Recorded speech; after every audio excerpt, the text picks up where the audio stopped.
Good evening everyone, welcome to एरावत तमाटी। पिछले वीडियो में हमने पढ़ाया था महाजनपद के बारे में और हमने पढ़ा कि 16 महाजनपद हुए, जिसमें से कुछ महाजनपद काफी स्ट्रॉन्ग थे और उसमें से एक था अवध, मगध।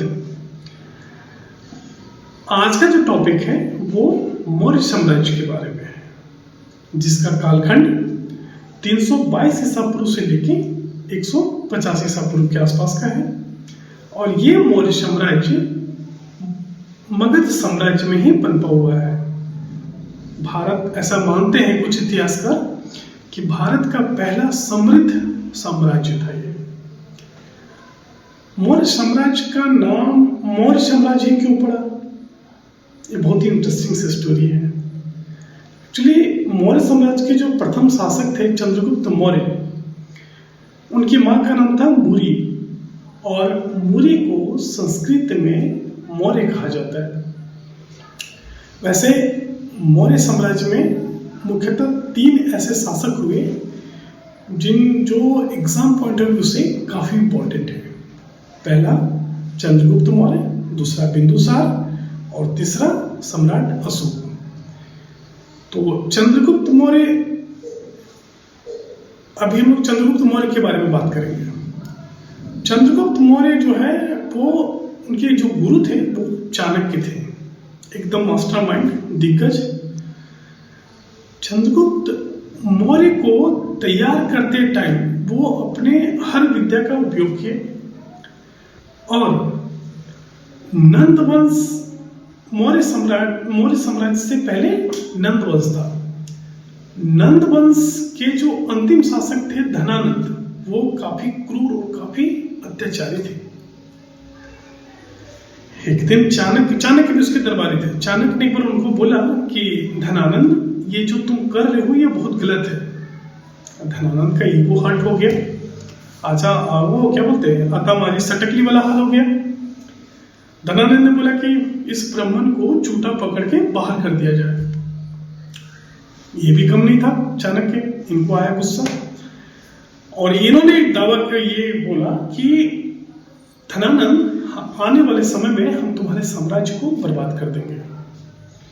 फिर ये चंद्रगुप्त को तैयार करते हैं, और फिर चंद्रगुप्त जो मौर्य साम्राज्य का प्रथम शासक था, तो चंद्रगुप्त मौर्य और चाणक्य दोनों मिलकर नंद वंश का खात्मा करते हैं, और वहां से कहानी शुरू होती है मौर्य वंश की।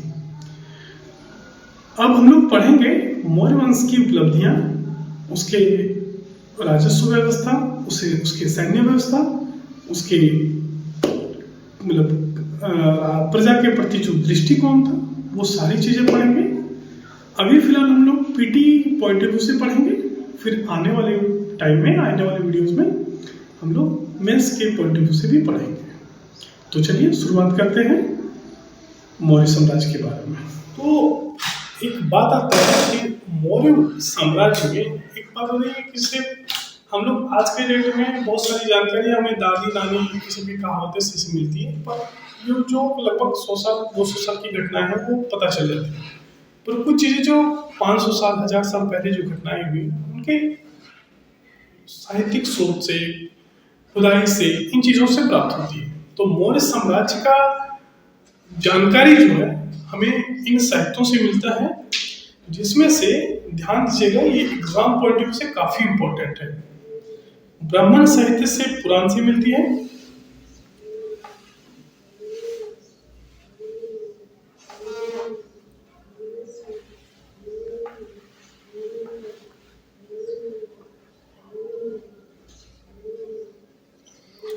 चाणक्य रचित मुद्रा राक्षस से, चाणक्य रचित अर्थशास्त्र, विशाख दत्त का मुद्रा राक्षस, सोमदेव का कथा सरित सागर, पतंजलि का महाभाष्य, बौद्ध ग्रंथ का दीपवंश, महाबोधि वंश, दिव्यावदान, जैन ग्रंथ से कल्पसूत्र और प्रशिष्ट पर्व। एक बात आप ध्यान दीजिएगा, अक्सर एग्जाम में ऐसे सवाल पूछे जाते हैं कि महाभाष्य के रचयिता कौन थे, तो पतंजलि। पतंजलि वो बाबा रामदेव वाला नहीं, पतंजलि, योग गुरु पतंजलि। मुद्रा राक्षस के रचयिता कौन थे? तो विशाखदत्त। ये हमारे मौर्य साम्राज्य का जानकारी देता है। अब मौर्य साम्राज्य का स्थापना के बारे में जानते हैं।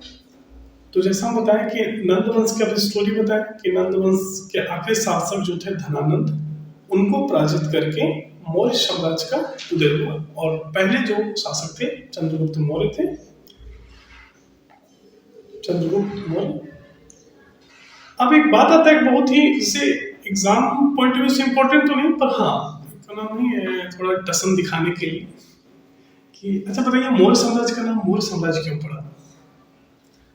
तो मौर्य साम्राज्य का नाम मौर्य साम्राज्य, कुछ इतिहासकारों का मानना है कि चंद्रगुप्त मौर्य जो थे उनकी माँ का नाम मुरी था, और मुरी को संस्कृत में मौर्य कहा जाता है, इसलिए उस साम्राज्य का नाम पड़ा मौर्य साम्राज्य।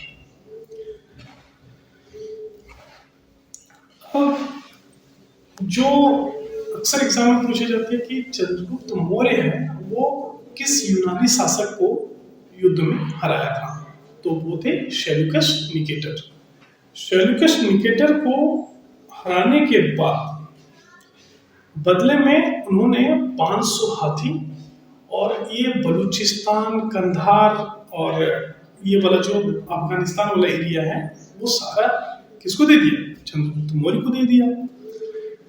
अब निकेटर यहीं पे नहीं रुके, उसको लगा कि लड़का ठीक है, हैंडसम भी है और कैपेबल भी है, देह और दिमाग से दोनों से मजबूत है। तो उसने अपनी बेटी का विवाह, जिसका नाम था हेलेन, उसका प्रस्ताव चंद्रगुप्त के पास भेज दिया। चंद्रगुप्त को लगा कि यार ठीक बात है। अब उस पर वही नहीं रुका, निकेटर को लगा कि भाई बेटी तो भेज दी, तो हमको बस ये जानना है कि हिंदुस्तानी इतने ताकतवर कैसे हैं। तो वो मेगस्थनीज को, अपने खासम खास मेगस्थनीज को कहाँ भेज दिए? चंद्रगुप्त के दरबार में। मेगस्थनीज पूरे भारत का भ्रमण किए और जिन चीजों को वो समझे उनको एक पुस्तक में संजोए, और उस पुस्तक का नाम था इंडिका। सवाल में ये पूछता है कि इंडिका के रचयिता कौन थे? तो मेगस्थनीज। फिर सवाल ये आता है कि चंद्रगुप्त मौर्य के दरबारी जो यूनानी थे वो कौन थे? तो वो थे मेगस्थनीज। इस पूरे नोट्स में आपको सारा कुछ मिल जाएगा। तो सेल्यूकस अपना राजदूत मेगस्थनीज को चंद्रगुप्त मौर्य के दरबार में भेजा। ये मेगस्थनीज जो भी लिखा उसका नाम था इंडिका। नोट्स में आपको दिख जाएगा सारा कुछ, कोई तरह का दिक्कत नहीं होगा। यूनानी हमेशा पाटलिपुत्र वाले एरिया को, उसको जो पटना है आज के डेट में, उसको पालीब्रोथा बोलते थे। हमारा मोटिव यही है, टू द पॉइंट पढ़ाना, और एकदम ऐसे जैसे आप पहले वाले बाबू से पहला गिफ्ट जो को मिला और पहली चीजें जो घटित हुई वो आपके दिमाग में कभी नहीं भूलेगी। वो अभी बीच में वायरल हुआ था ना, बचपन का प्यार मेरा भूल नहीं जाना रे।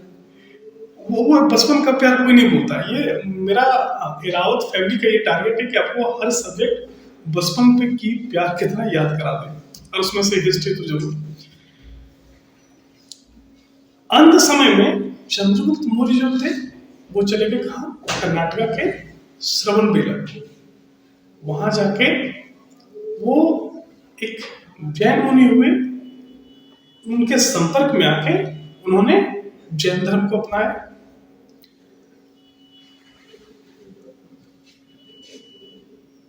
उसके बाद चंद्रगुप्त मौर्य के बाद आए बिंबिसार, और बिंबिसार के बाद सम्राट अशोक।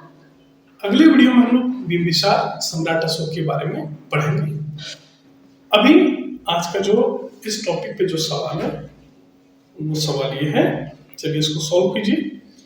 चंद्रगुप्त मौर्य ने किस राजा को हराकर सत्ता प्राप्त की? अजातशत्रु, धनानंद, बिंबिसार या अशोक? तो सही आंसर होगा धनानंद। धनानंद नंद वंश का अंतिम शासक था, याद रखिएगा। चंद्रगुप्त मौर्य ने किस जैन आचार्य के प्रभाव में आकर जैन धर्म ग्रहण किया? ठीक है, भद्रबाहु, स्थूलभद्र, देवर्धिगनि या उपगुप्त? तो वो थे भद्रबाहु। सही आंसर होगा भद्रबाहु। धन्यवाद।